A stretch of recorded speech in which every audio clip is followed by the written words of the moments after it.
तज्जयति परम ज्योति समम समस्तैरनन्तपर्यायै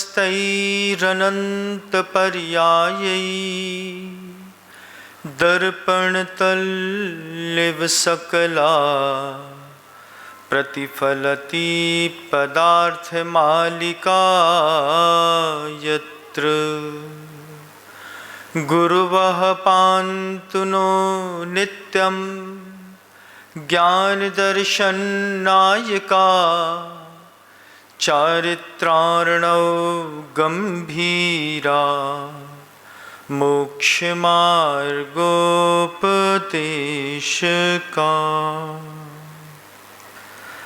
अहिंसा परमो धर्म की परम पूज्य आचार्य भगवंत गुरुदेव श्री विद्यासागर जी महाराज की, वर्तमान आचार्य परमेष्ठी गुरुदेव श्री समय सागर जी महाराज की, समस्त मुनि संघ की, परम पूज्य मुनिवर श्री विनम्र सागर जी महाराज जी की, पूज्य मुनिवर निस्वार सागर जी महाराज जी की, पूज्य मुनि संघ की। आज अनायास एक प्रसंग उपस्थित है। हम सभी बहुत सारे शिक्षकों के बीच में बैठ कर के कुछ अद्भुत और नया सुनने की ललक से यहाँ पर आए हैं। जितनी भी शिक्षिकाएं हैं ये हमसे ज़्यादा पढ़ी लिखी और हमसे अच्छी वक्ता हैं। आप सभी बहुत अच्छा अपना प्रेजेंटेशन करते होंगे, आपका एजुकेशन स्टैंडर्ड भी हमसे बहुत ज़्यादा होगा, लेकिन उसके बाद भी कुछ अद्वितीय सुनने के लिए फिर भी मानस बना करके जो बहुत सारे माँ बहनें यहाँ पर आए हैं, सबसे पहले अंतर्मन से साधुवाद देता हूँ कि आपने समय में आकर के इस गरिमा को यथावत जीवंत बनाए रखा। मंगलाचरण में मैंने कहा तज्जयति परम ज्योति समम समस्तैरनंत पर्यायै, वह तज्जयति, वह ज्ञान ज्योति जयवंत बनी रहे हमेशा, जिसमें समम समस्तैरनंत पर्यायै, हर द्रव्य की प्रत्येक पर्याय का जिस ज्ञान में दर्शन होता है। हम एक पुरानी कार देखते हैं, उस पुरानी कार में नई कार का भी दर्शन करने की कला जानते हैं, और उसके बाद उसके नष्ट होने वाले उस वस्तु स्वरूप को भी देखने की कला जानते हैं। एक बहुत बड़ा किला देखते हैं, खंडहर देखते हैं, उस खंडहर को देख करके हम बिल्डिंग के होने का भी अनुमान लगा लेते हैं। पिछली पर्याय क्या घटित हुई वो भी पता चले, वर्तमान में क्या पर्याय है ये भी पता चले, और आगे आने वाली इसकी पर्याय क्या होगी उस ज्ञान में वो बात भी पता चलनी चाहिए। तज्जयति परम ज्योति, वह परम ज्योति जयवंत बनी रहे, वह ज्ञान ज्योति हर अंतर्मन में इधर भी और इधर भी जयवंत बनी रहे, जिसमें समम समस्तैरनंत पर्यायै, दुनिया का कोई भी पदार्थ रख दीजिए, उसकी प्रत्येक पर्याय को देखने की कला धीरे धीरे ज्ञान में विकसित होती है। इस शरीर को देखने की कला ज्ञान में विकसित होती है, धन को देखने की कला भी ज्ञान में विकसित होती है, संसार को देखने की कला भी ज्ञान में विकसित होती है।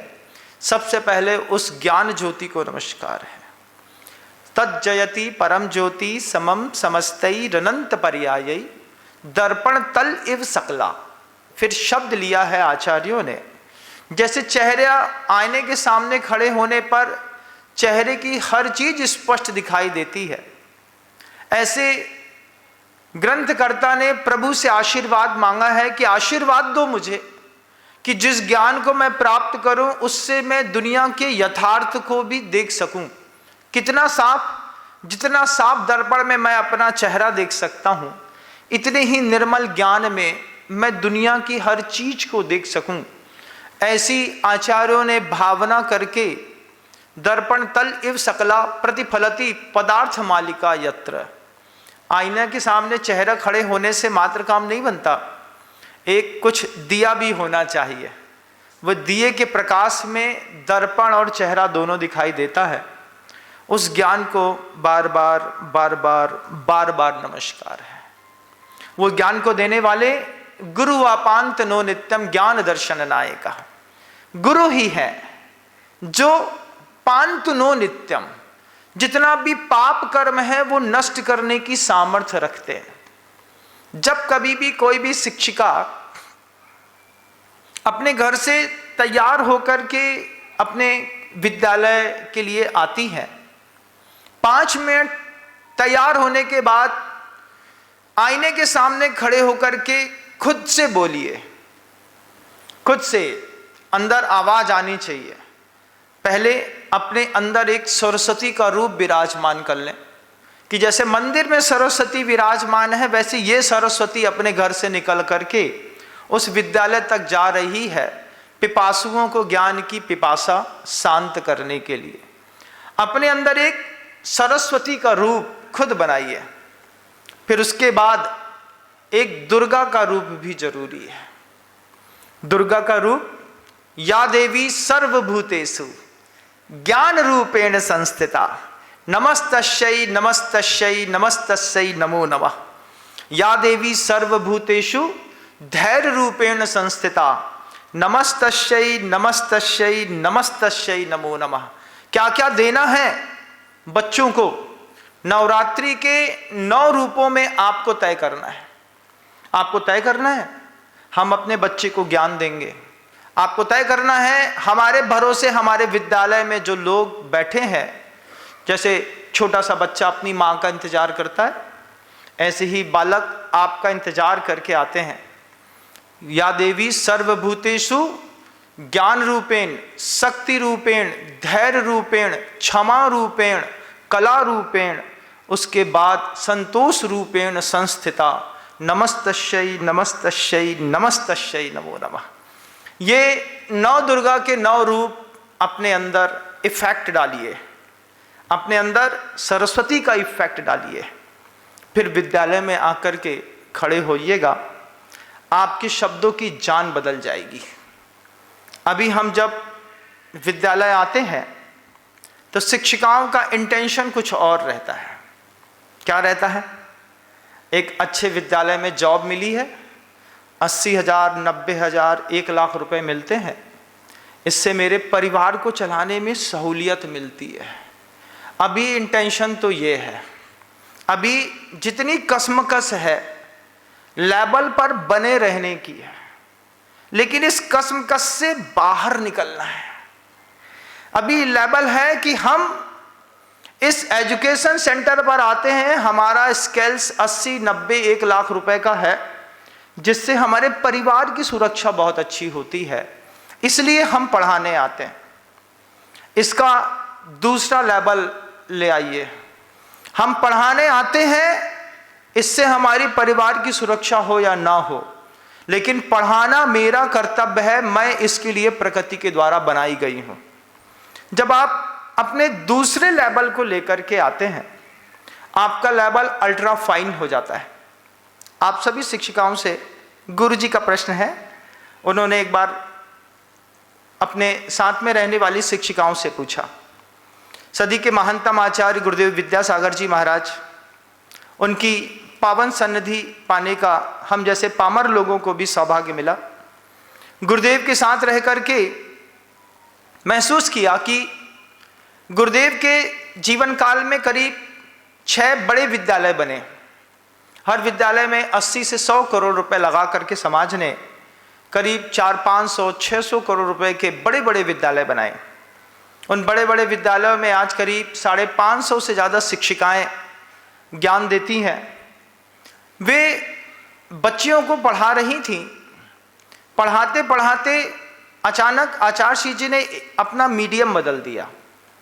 जब प्रतिभा स्थली ज्ञानोदय विद्यापीठ की स्थापना हुई तो सबसे पहले वो इंग्लिश मीडियम पे था।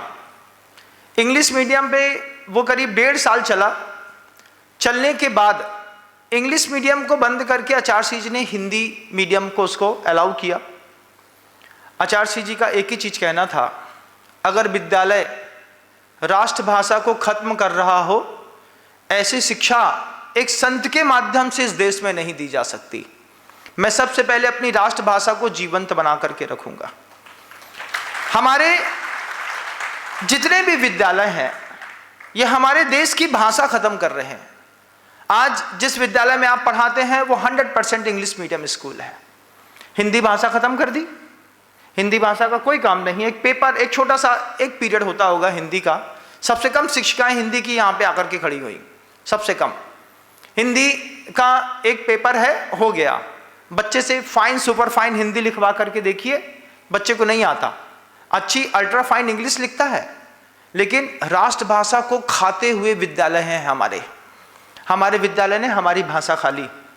और चीन ने सबसे पहले शुरुआत की कि सबसे पहले जितने भी काम होंगे पूरे देश में वो चीनी भाषा में होंगे। वो आज हमसे 200 साल आगे चल रहा है, 200 साल आगे चल रहा है। क्यों? भाषा कमाल करती है। पूज्य गुरुदेव का चातुर्मास 2016 में भोपाल में हो रहा था। बीएमएस कॉलेज के डीन आचार्य जी के पास पधारे और उन्होंने कुछ संवाद करने की भावना रखी। आचार्य जी ने समय दिया। उन्होंने कहा, गुरुदेव आपके इस भाषा के प्रवचन को सुनकर के हमारे विद्यालय में कमाल हो गया। बीएमएस कॉलेज के जो डीन थे, गवर्नमेंट कॉलेज है, करीब 200 करोड़ रुपए से ऊपर की लागत का बना है। उस पे डीन ने बताया गुरुदेव के पास आकर के कि गुरुवर, हमारा स्टाफ एक नंबर, हमारे यहाँ इंफ्रास्ट्रक्चर्स एक नंबर, हमारे यहाँ फैकल्टी एक नंबर, एनवायरनमेंट एक नंबर, हमारे यहाँ का बच्चा शिक्षा लेकर के लिए जो आया है वो एक नंबर। और रिजल्ट निकल रहा था 34%, 34%, 35, 36%। हम चिंतित थे इस बात के लिए कि ऐसा क्या है, जब सब कुछ बढ़िया है तो फिर 35% रिजल्ट क्यों निकल रहा है। और आप आश्चर्य मानेंगे, बीएमएस कॉलेज के डीन ने अपनी मातृभाषा में शिक्षा का संवर्धन शुरू किया। इंग्लिश हटाई और हिंदी लेकर के आए। हिंदी लेने के बाद 78% में वही बीएमएस कॉलेज के बच्चे स्टूडेंट पास होकर के बाहर निकल गए। जब गुरुवर के पास उन्होंने ये बात कही कि भाषा ये कमाल करती है कि 34% के स्तर को 78% तक ले जाने का श्रेय मातृभाषा को जाता है, और हम सबसे ज्यादा भाषा को लेकर के इस विद्यालय में हिंसा करते हैं। यहां पर हिंदी जी नहीं सकती, विद्यालयों में प्राकृत नहीं जी सकती, संस्कृत नहीं जी सकती, बस दिखाई जाती है। जैसे शीशी में भरी रहते हैं छोटे छोटे चीजें। हाँ बेटा ये संस्कृत है, देख लो, लेकिन ज्यादा टच मत करना, इससे किसी जीवन में कोई खास लाभ होता नहीं। हिंदी है, देख लो, ज्यादा टच मत करना, इससे कुछ लाभ होता नहीं। किससे लाभ होता है? अंग्रेजी से लाभ होता है महाराज। अंग्रेजी से यूपीएससी करने मिलता है, हिंदी से नहीं मिलता। हिंदी से भी मिलता है। हम आपको कॉमर्स साइट्स वाले, हिंदी साइट्स वाले कितने सारे लोग दिखाएंगे। प्रतिभाशाली ज्ञानोदय विद्यापीठ से 5 आईएएस कलेक्टर बनी है, 5 के 5 हिंदी मीडियम के माध्यम से आईएएस बनकर के पास हुए। सबसे पहली हमारे यहाँ की दिक्कत है कि हमारे विद्यालय हमारे देश की भाषा खा रहे हैं। आचार्य जी इस बात को बहुत गंभीरता के साथ लेते हुए गुरुवर ने सीबीएसई बोर्ड इंग्लिश मीडियम से हिंदी मीडियम कर दिया, और आज करीब 8000 बच्चियां ज्ञानोदय विद्यापीठ प्रतिभास्थली की 6 शाखाओं में पढ़ती हैं। 550 से ऊपर शिक्षिकाएं उनको पढ़ाती हैं, और पढ़ाने के साथ साथ आप एक बहुत अच्छी बात समझेंगे, 99% रिजल्ट है। कितने परसेंट रिजल्ट है? 99% रिजल्ट है। और जो 1% लॉस है उसमें वो स्टैंडर्ड है कि अगर इसको 4 नंबर का ग्रेस दे दिया जाए तो ये बच्ची भी पास होकर के 100% रिजल्ट में कन्वर्ट हो सकती है। जब किसी विद्यालय में हिंदी माध्यम से 99% रिजल्ट लेकर के आ रहे हैं। आचार्य जी ने ये बात पहले भाषा को लेकर के कही, फिर गुरु जी ने एक बात शिक्षिकाओं से बड़ी जबरदस्त कही, मैं आपसे भी कहूंगा। आप मुझे ये बताइए कि कोचिंग में ऐसा क्या मिलता है जो विद्यालय में नहीं मिलता? ये आप सब के ऊपर एक क्वेश्चन मार्क है, ऑल एवरी पर्सन्स, कि कोचिंग में ऐसा क्या मिलता है जो विद्यालय में नहीं मिलता। कोचिंग में पढ़ाने वाला, हम देखा है हमने कोचिंग जाकर के, अभी मैं इंदौर शहर का भ्रमण करके आ रहा हूं, ऑडिटोरियम जैसी कोचिंग बनाई है, एक अकेला प्रोफेसर समझा रहा है, जावा CC++, जितनी भी इंटरनेशनल लैंग्वेज हैं, फिजिक्स पढ़ा रहा है, वो वहीं पर आपको एलन की प्रिपरेशन करा रहा है, क्लैट के एग्जाम की क्लियरिफिकेशन करा रहा है। कहां पर? टॉकीज पे पढ़ा रहा है। एक आदमी पढ़ा रहा है, 10,000, 4,000, 3,000, 2,000 बच्चे पढ़ रहे हैं, और एक एक बच्चे की फीस 5-5 हजार रुपए की है। 5,000 करोड़ों रुपए बल्क में निकल रहे हैं। उसके पढ़ाने में और आपके पढ़ाने में क्या अंतर है? आपको ऐसी कौन सा विज्ञान नहीं आता जो उस शिक्षक को आता है? आप एक बार अंतर मन में सोचिएगा। ये बात पूज्य गुरुदेव ने प्रतिभा स्थली ज्ञान विद्यापीठ की बहनों से कही कि अगर आपके विद्यालय में आने वाले बच्चों को कोचिंग में पढ़ाना पड़े तो फिर आपकी और आपके विद्यालय की और दिए गए दान की कोई कीमत नहीं बचती। क्योंकि जब बच्चे को कोचिंग से ही पढ़ना है तो वो किसी सरकारी एजुकेशन सेंटर में जाकर के भी बहुत अच्छे से डेमो वाली पढ़ाई करके भी पढ़ सकता है। फिर आपके विद्यालय में आकर के पढ़ के उसको क्या लाभ है? क्या वो आपके जीविकोपार्जन के लिए यहां पर आ रहा है? नहीं आ रहा है। तो विद्यालय को यह बात तय करनी पड़ेगी कि हम अपने विद्यालय का स्टैंडर्ड अल्ट्रा लेवल पर लेकर के जाएंगे कि हमारे विद्यालय के किसी भी स्टूडेंट को, किसी भी विद्यार्थी को हमारे विद्यालय में पढ़ने के बाद कोचिंग की जरूरत नहीं पड़ेगी और रिजल्ट 100% लेकर के आएंगे। यह बात हर मां बहन को अपने अंतर मन में तय करनी है। आप टीचर हैं, आप शिक्षिका हैं, आप पढ़ाती हैं, लेकिन अभी आपका इंटेंशन अलग है। आप पैसे के लिए पढ़ाती हैं। जिस दिन आप सिर्फ पढ़ाई के लिए पढ़ाएंगी, दुनिया में आपसे अच्छी कोई बेस्ट टीचर नहीं होगी।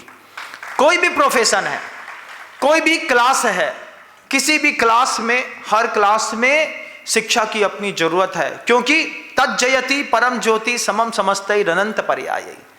वो ज्ञान ज्योति हर एक अंतर्मन में जल रही है, इधर भी और इधर भी, दोनों तरफ जल रही है। वह ज्ञान ज्योति में ऐसी कौन सी मलिनता है, ऐसी कौन सी काली किट्टिमा है, ऐसा किस बात का धुआं छूट रहा है कि हमारे प्रकाश से हमारे ही क्लास का बच्चा प्रकाशित नहीं है? क्या हम अनफिट हैं?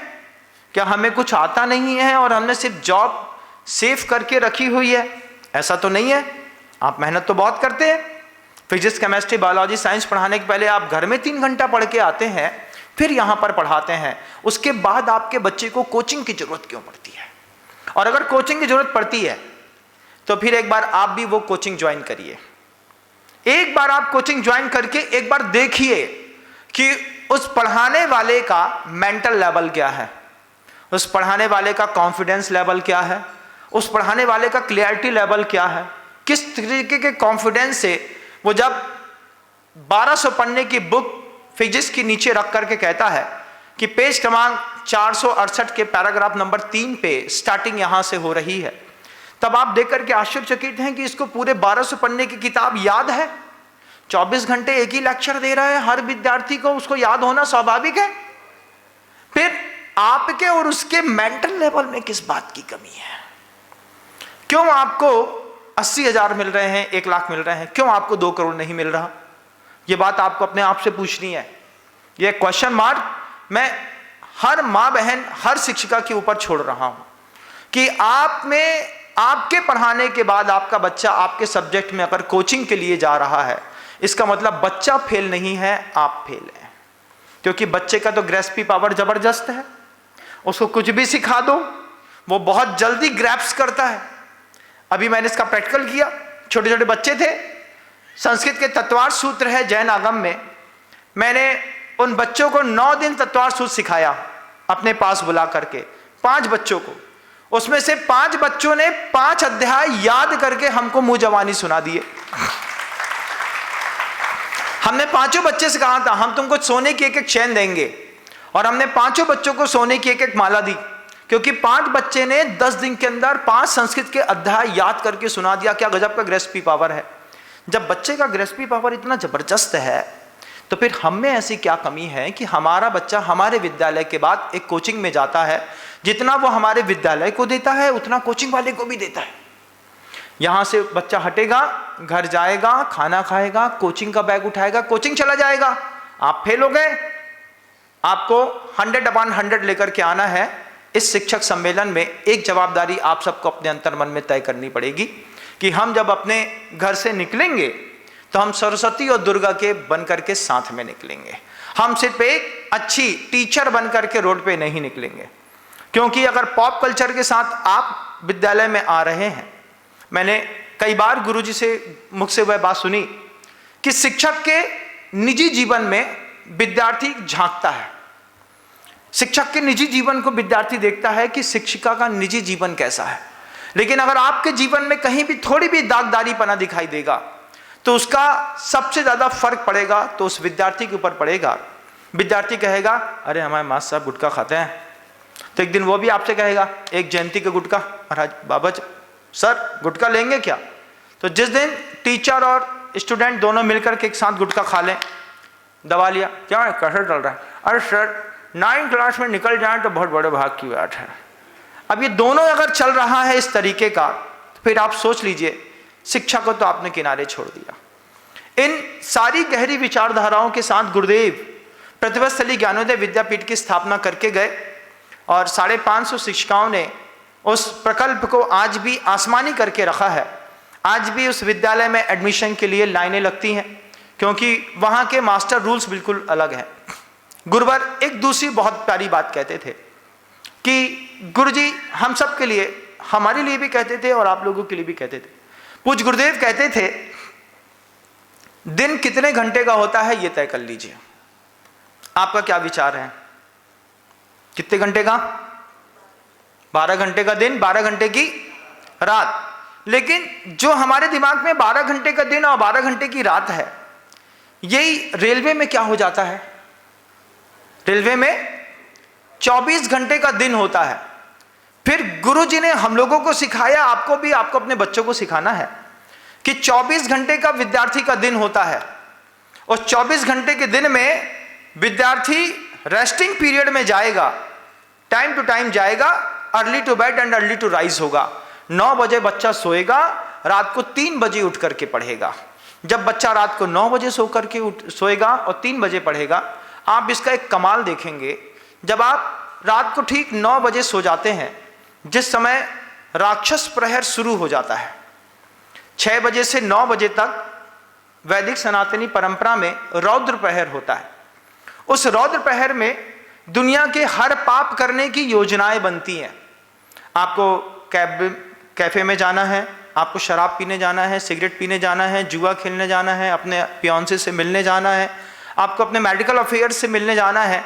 आप जितने भी पाप के काम सुनेंगे, सोचेंगे, समझेंगे, ये सब चीजें आप शाम को 6 बजे से 9 बजे के बीच में करेंगे। सोचेंगे आप, करेंगे नहीं, सोचेंगे।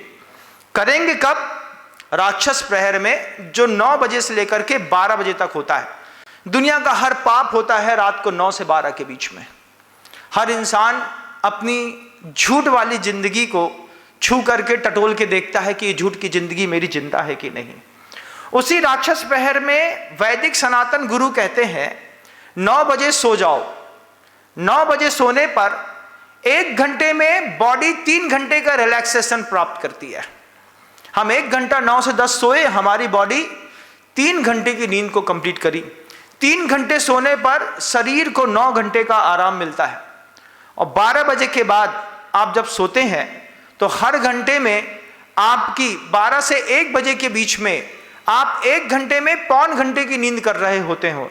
2 बजे जब आप सो रहे होते हैं तो 1 घंटे में आधा घंटा सो रहे होते हैं। उसके बाद आप सो नहीं रहे होते हैं, सिर्फ बिस्तर पर करवटें बदल रहे होते हैं। इस बात को आपने भी महसूस किया होगा कि हम भी करवटें बदल करके, अगर आपके बच्चे को सोने का विज्ञान नहीं पता और आपका बच्चा 24 घंटे का दिन नहीं मानता और रात में 9 बजे सो करके रात में 3 बजे उठ करके वो पढ़ना पसंद नहीं करता, तो फिर उसकी शिक्षा पर बहुत बड़ा फर्क पड़ता है। अपने बच्चे को समझाना होगा कि 24 घंटे का दिन होता है, हम अपने लिए 24 घंटे का दिन लेकर के चलते हैं। हमारी इच्छा होगी हम रात को 9:15 बजे सो जाएंगे, 9 बजे सो जाएंगे, 8:30 पे सो जाएंगे, लेकिन तय है हम जितने बजे उठेंगे उतने बजे से हमारा दिन एक बेहतरीन दिन होगा। हम 8:30 बजे रात को सोए तो रात को 1:30 बजे उठे, 1:30 बजे से लेकर के अब मैं रात को फिर 9:30 बजे 9 बजे सोऊंगा, इससे पहले नहीं सो सकता। दोपहर में दिन में कभी भी कोई भी दिगंबर साधु नहीं सोता। दिवा मां स्वापी, दिवा मां स्वापी क्यों? क्योंकि दिन में सोने पर व्यक्ति जो है अपने ज्ञानावर्णी कर्म को तीव्रता से बांध रहा होता है। जो लोग दिन में सोते हैं उनके दिमाग में, मस्तिष्क में, न्यूरॉन्स में सबसे ज्यादा फर्क पड़ता है। ये कुछ जानकारियां अगर आपके पास सब है, पूर्व वक्ता ने बहुत अच्छी बात कही, हमारे पास बेहतरीन स्टाफ है, हमारे पास बेहतरीन फैकल्टी है, बेहतरीन इंफ्रास्ट्रक्चर्स है, बेहतरीन फाइनेंशियल कंडीशन है। हमने कहा एक बेहतरीन गुरु और साथ में मिल जाए तो सोने में सुहागा हो जाए। कुछ चीजें ऐसी हैं किताबों में नहीं मिलती, नहीं मिलेंगी क्योंकि किताबों में लिखी नहीं है। जो चीज किताब में नहीं लिखी है उन चीजों को भी किताब पढ़ाने के साथ साथ सर्व किया जाता है। क्षमा किताब पे नहीं लिखी है लेकिन आपको सर्व करनी पड़ेगी। या देवी सर्वभूतेषु क्षमा रूपेण संस्थिता। ज्ञान किताबों में नहीं है, not in the lines, between in the lines. दो लाइनों के बीच में जो चीज रखी है, दो शब्दों के बीच में जो भाव रखा है, आप उसको देने के लिए इस धरती पर आए। गुरु जी हमारे जब कभी भी शिक्षक सम्मेलन करते थे, गुरुवर एक ही बात कहते थे कि शिक्षक और चिकित्सक, दो लोग, शिक्षक और चिकित्सक, ये बनते नहीं हैं, पैदा नहीं होते हैं, ये मात्र अवतार लेते हैं। अवतार शब्द को शिक्षक के साथ जोड़ा, चिकित्सक के साथ अवतार शब्द को जोड़ा, क्योंकि गुरुदेव कहते थे शिक्षक कितना भी अच्छा पढ़ा ले, अंबानी जैसा तो नहीं बन सकता। शिक्षक पूरी शिक्षा जीवन काल में पढ़ाने के बाद अगर गवर्नमेंट ऑफिसर है, टीचर है, तो संभव है कि रिटायरमेंट में उसको 1.25 करोड़ रुपए मिल जाएगा अगर वो क्लास 1 ऑफिसर बनकर के निकला है तो, और नहीं तो 40-50 लाख रुपए में भी उसको सेक्रीफाइस करना पड़ता है। तो शिक्षक की आर्थिक स्थिति हमेशा डामाडोल रही है, लेकिन शिक्षक की मानसिक स्थिति हमेशा जबरदस्त रही है। उसका धैर्य इतना जबरदस्त रहा है कि हम कम में काम चलाने की कला बहुत अच्छे जानते हैं। जितना मिल रहा है इतने में हम अपना परिवार पूरा सेव करने के बाद, महिला में वो गुण है कि उसके बाद भी 30,000 रुपये महीना बचा लेगी और उसको आगे भविष्य की योजनाओं के लिए सुरक्षित रख लेगी और पूरे परिवार का खर्च चला लेगी। आप पैसा कमाने के लिए इस प्रोफेशन पे नहीं आए, ये बात आपको अपने दिमाग में 100% फीड कर लेनी है, तय कर लेनी है। प्रतिभा स्थली ज्ञानोदय विद्यापीठ के आचार्य श्री जी द्वारा प्रदत्त कुछ मास्टर रूल्स हैं। इन मास्टर रूल्स को बेटियां physics, chemistry, math, biology, science पढ़ाते पढ़ाते बच्चों में शिफ्ट करती हैं। आचार्य श्री जी ने कहा था कि जो भी बच्चा आपके पास पढ़ने के लिए आएगा उसको स्वस्थ तन की जानकारी देना आपकी जवाबदारी है। आचार्य श्री जी के 9 मास्टर रूल: स्वस्थ तन, स्वस्थ मन, स्वस्थ वचन, स्वस्थ वतन, स्वस्थ वेतन, स्वस्थ धन, स्वस्थ चेतन। ये ऐसे शब्द थे गुरुदेव के कि जब आप किसी विद्यालय में पढ़ते हैं तो पढ़ करके आपको तय करना पड़ेगा कि इस विद्यालय से निकलने के बाद आप जीवन में कभी बीमार नहीं पड़ेंगे। लेकिन अगर आपके विद्यालय से निकल करके लोग 2.5 पैक पी करके अपनी पूरी आंतें खराब कर रहे हो तो एक प्रश्न चिन्ह आपके ऊपर भी खड़ा होता है। आपके ऊपर बोलते कैसे विद्यालय से निकला कि शराब पी रहा है, कैसा विद्यालय से निकला कि ये मन खराब करके बलात्कार कर रहा है। विद्यालय बलात्कारी नहीं बनाता।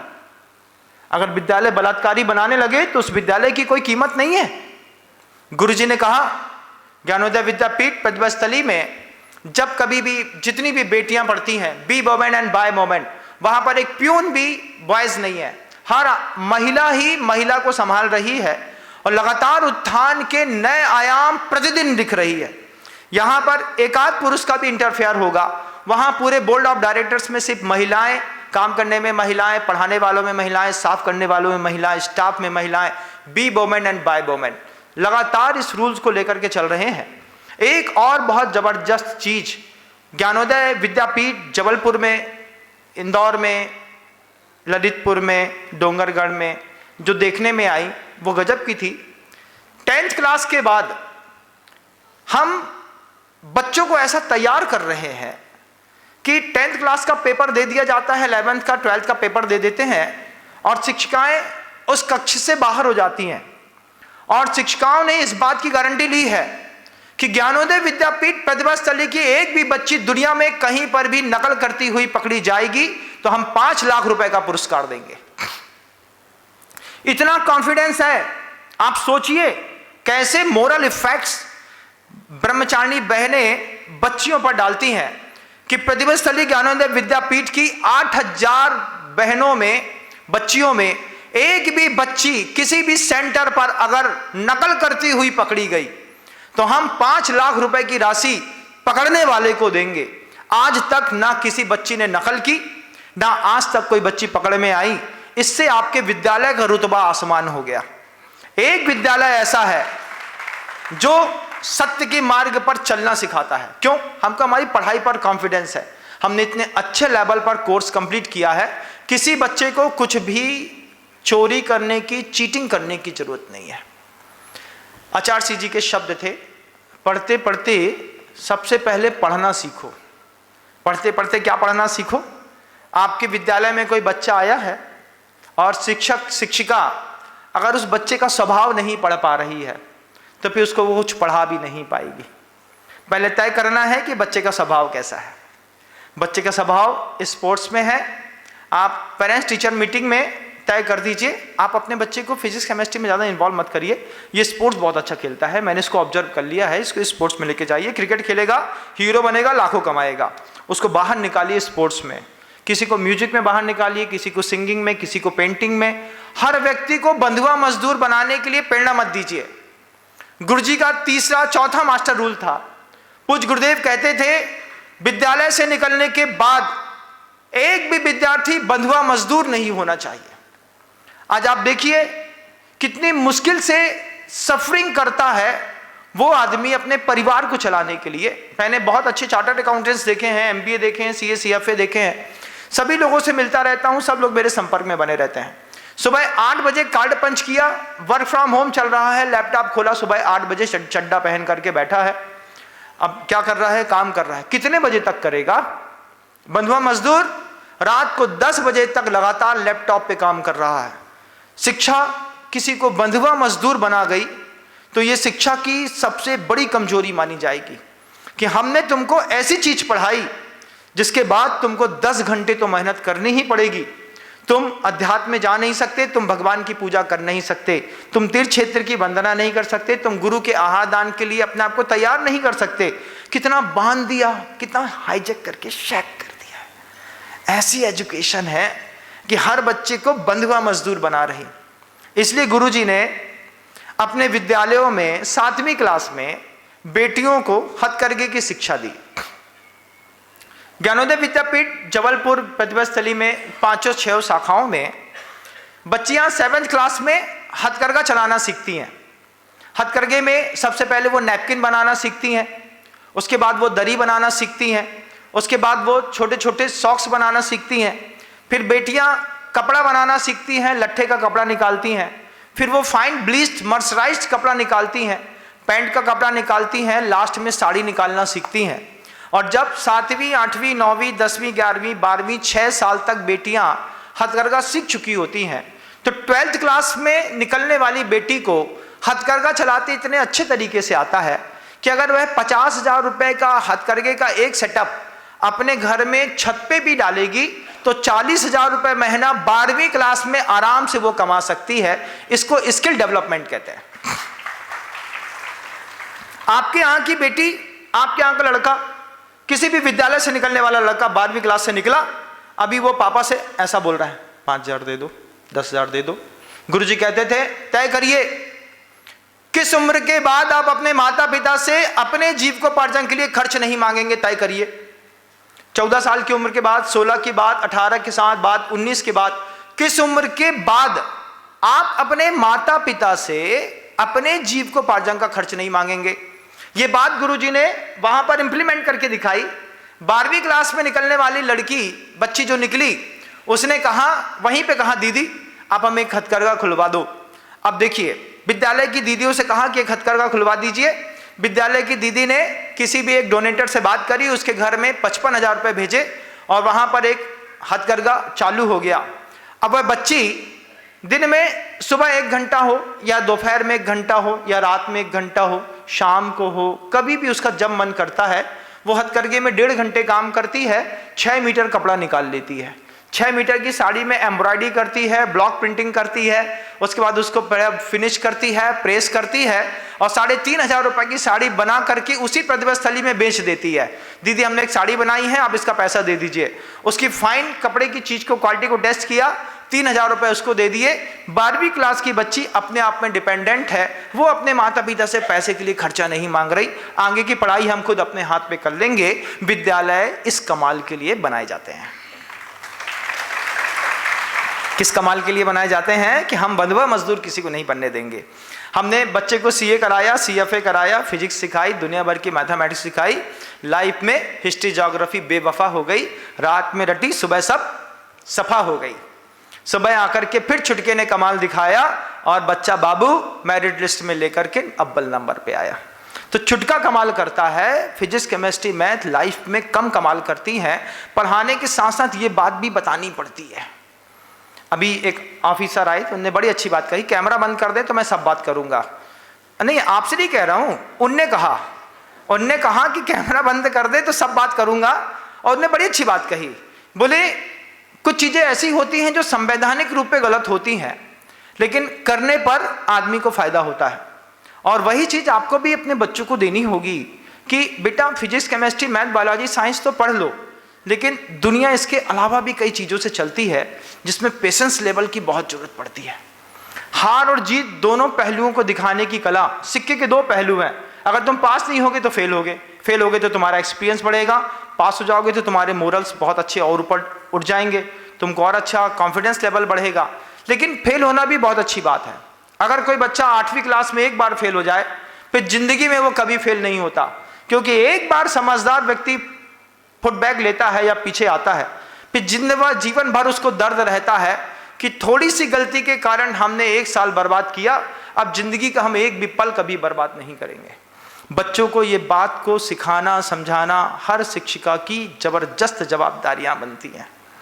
आचार्य जी के जो स्लोगन हैं, जो रूल्स हैं, गुरुजी कहते थे कि स्वस्थ तन, स्वस्थ मन, स्वस्थ वतन, स्वस्थ वेतन, स्वस्थ वचन, स्वस्थ धन, इनके ऊपर शिक्षिकाएं काम करेंगी। अभी जितनी भी एजुकेशन है वो 10th क्लास पे फिनिश हो जाती है। 10वीं क्लास के बाद कोई भी बच्चा पढ़ता नहीं है। 10वीं क्लास के बाद 11th क्लास से बच्चे एजुकेशन छोड़ करके प्रोफेशनल एजुकेशन पे चले जाते हैं। एक विशेषण लगाने से शिक्षा के अर्थ बदल गए। हमने उसमें प्रोफेशनल एजुकेशन लगा दी। बच्चे ने 11th क्लास में कॉमर्स साइड ले ली, एक ने मैथ ले ली, एक ने बायोलॉजी ले ली है, एक ने फिजिक्स पीसीएम ले लिया है। ये प्रोफेशनल एजुकेशन स्टार्ट हो गई। पैसा कमाने की अर्थकारी विद्या तो उसको आएगी, लेकिन पैसा खर्च कहाँ किया जाता है ये उसको नहीं आएगा। तो पैसा खूब सारा कमाएगा, फिर वो हुक्के में उड़ाएगा, फिर वो पॉप कल्चर में उड़ाएगा, सोशल इश्यूज और नए स्टैंड करेगा, नई वल्गर कंटेंट यहाँ पर लेकर के आएगा, और वो बच्चा धीरे से एक दिन या तो शराब के कारण मारा जाएगा या आपराधिक तत्वों में कहीं जेल में बंद मिलेगा। इन सब चीजों से शिक्षिका को बचाना बहुत बड़ा काम बनता है। गुरुजी के शब्द हैं। गुरुजी कहते थे, गुरुवर कहते थे, शिक्षा ऐसी गजब की चीज है, शिक्षा किसी को चोर नहीं बनाती। आपका विद्यार्थी चोर बन गया, आपके ऊपर एक क्वेश्चन मार्क खड़ा होगा। शिक्षा मजदूर नहीं बनने देती। जितने रिक्शा चलाने वाले लोग हैं, बच्चों को दिखाइए, देखो पढ़ोगे तो ये रिक्शा का काम नहीं करना पड़ेगा। शिक्षा कभी मजदूर नहीं बनने देती, शिक्षा कभी मजबूर नहीं बनने देती। आप जाकर के वकालत के कोर्ट में जाकर के देखिएगा, कितने गरीब लोग ऐसे होते हैं, कुछ नहीं जानते। एक छोटा सा काला कोट पहनने वाले वकील साहब बैठे रहते हैं, चाहे जितना उस आदमी से ले सकते हैं। क्यों? मजबूर है बेचारा, कुछ जानता नहीं। अगर आप जानते होते तो संविधान की किताब निकाल करके आप खुद अपनी पैरवी कर सकते हैं। तो शिक्षा मजदूर नहीं बनने देती, शिक्षा मजबूर नहीं बनने देती, शिक्षा सेक्स वर्किंग नहीं कराती। शिक्षा पढ़े लिखे लोग इस आपराधिक कर्तव्यों को करके अपने परिवार का भरण पोषण नहीं करते। शिक्षा की कीमत पता होनी चाहिए। शिक्षा सेक्स वर्किंग नहीं कराती, शिक्षा चोर नहीं बनाती, शिक्षा हिंसा नहीं कराती, शिक्षा अत्यधिक लोभ के कारण परिग्रह को इकट्ठा करने नहीं देती। अब्दुल कलाम जी आजाद को देखिएगा, मरने के बाद 2 जोड़ी कपड़ा, 1 झड़ी, 2 डायरियां, 3 पेन के अलावा कुछ भी लेकर के साथ छोड़ के नहीं गए। कुछ था ही नहीं हमारा। अत्यधिक परिग्रहवाद से भी शिक्षा मुक्त करती है। जितने भी पढ़े लिखे इंडस्ट्रियलिस्ट हैं, ये अपने जीवन के उपांत समय पर 90% तक प्रॉपर्टियां दान करके जा रहे हैं। क्यों? क्योंकि वो देखते हैं चरम पर पहुंचने के बाद भी धन को छोड़ने में जो सुकून है वो कभी इकट्ठा करने में नहीं है। ये बात प्राथमिक अवस्था पे हम अपने बच्चे को समझाएंगे। आचार्य जी के 2 बड़े जबरदस्त हाइको हमेशा पसंद रहे। जब कभी भी गुरुजी ने किसी शिक्षक सम्मेलन पर अपनी आवाज निकाली, वो उन हाइको को जरूर रखा। आचार्य जी पहला हाइको देते थे, 17 पंक्तियों की एक कविता है। शुरुआत के 5 अक्षर, बीच में 7 अक्षर, लास्ट में फिर 5 अक्षर। इसको हाइको कहते हैं। जापानी छंद है 17 अक्षरों का। विदेशी शिक्षा 5 अक्षर। हम ढो रहे हैं सो 7 अक्षर। हम ढोर हैं, हम विदेशी शिक्षा ढो रहे हैं, इसलिए हम ढोर हैं। हम ढोर के जैसे ढो रहे हैं। सीबीएसई है, आईसीएसई है, आईबी पैटर्न में हम ढो रहे हैं। बस उनने कहा monkey monkey jumping on the bed, हमने बच्चे को सिखा दिया, बेटा बेटा monkey monkey jumping on the bed. अब हमको पता ही नहीं monkey monkey jumping on the bed सीख करके बच्चा क्या सीख जाएगा। एक चिड़िया अनेक चिड़िया पहले सीखते थे, अब नहीं सीख पाएंगे, क्योंकि एजुकेशन स्टैंडर्ड ने वो भाषा बदल दी है। अब हमारी पोयम कुछ अलग है, हमारे बताने सिखाने के तरीके अलग हैं। अब हम ऐसे प्रोजेक्ट बच्चों को बनाने के लिए बोलते हैं जिस प्रोजेक्ट की जीवन में कोई ज़रूरत नहीं है। आप लोग बता दीजिए, जब आप प्रोजेक्ट बच्चों को बता रही होती हैं तो आपको नहीं लगता एक प्रोजेक्ट बना के लाएगा, और आप भी जानते हैं इसकी मम्मा घर के अंदर मेहनत करेगी, यूट्यूब खोलेगी, गूगल से निकालेगी, सर्च करेगी, वो बनाएगी, हम इसको एडमिट कर लेंगे, बस रिपोर्ट कार्ड तैयार करना है। लेकिन मोरल वैल्यूज अगर नहीं बढ़ते हैं तो विद्यालय पर प्रश्न चिन्ह खड़ा होता है। इसके जवाब पे खुला था ज्ञानोदय विद्यापीठ जबलपुर कि हम दुनिया को एक ऐसा जवाब देंगे जहां पर चोर पैदा नहीं करेंगे हम। ये प्रतिभा स्थली की पहली जवाबदारियां थी, हर विद्यालय की पहली जवाबदारी होना चाहिए। आचार्य जी का पहला हाइको था विदेशी शिक्षा हम ढो रहे हैं सो हम ढोर हैं। दूसरा गुरुजी एक हाइको देते थे, विदेशी शिक्षा कागज के फूल पे, विदेशी शिक्षा कागज के फूल पे भ्रमर बैठा। आचार्य कहते थे हम भौरे हैं, और कागज के फूल पर अगर भौरा बैठ भी जाएगा तो भौरे को कुछ मिलने वाला नहीं है। कुछ नेचुरल फूल्स भी मिलना चाहिए, नेचुरल कुछ है नहीं। गुरुजी ने स्पष्ट शब्दों में कहा है, आपको भी इस बात को देखना है कि पहले जो प्रॉब्लम्स थी, सोशल प्रॉब्लम्स जो पहले थी, क्या आज भी वो सोशल प्रॉब्लम्स हैं? पहले बीमारियां बहुत होती थी, फ्लेग बहता था, अज्ञान रहता था, बधवा मजदूरी होती थी। आज वो सोशल प्रॉब्लम नहीं है। आज सोशल प्रॉब्लम वल्गैरिटी है, जिस कारण विदेश प्रभावित है। जितना ज्यादा ओपन सेक्स विदेश में चलता है, आप कभी विदेश में जाकर के पूछिए आपके नेशनल सोशल प्रॉब्लम क्या है? वल्गैरिटी। अब वही वल्गैरिटी हमारे यहाँ आ रही है। तो जो हमारे यहाँ की सोशल प्रॉब्लम्स हैं, इस सोशल प्रॉब्लम्स को भी physics, chemistry, math, biology, science के बीच में हम अपने बच्चों में शिफ्ट करते हैं। इस तरीके का कोई भी इफेक्ट दिखाई नहीं देना चाहिए। इसको समझाने के लिए कुछ एक अलग से भी संवाद होता है, जिसकी भी हमको शुरुआत करनी, समझनी और करनी पड़ेगी। कहने के लिए मेरे पास बहुत कुछ होता है, समय की अपनी मर्यादाओं के बीच में बोलने की हमेशा से आदत रही है, इसलिए अपने संवाद को आधे में विराम देता हूँ, शब्दों को विराम दूंगा। गुरुदेव श्री विद्यासागर जी महाराज की।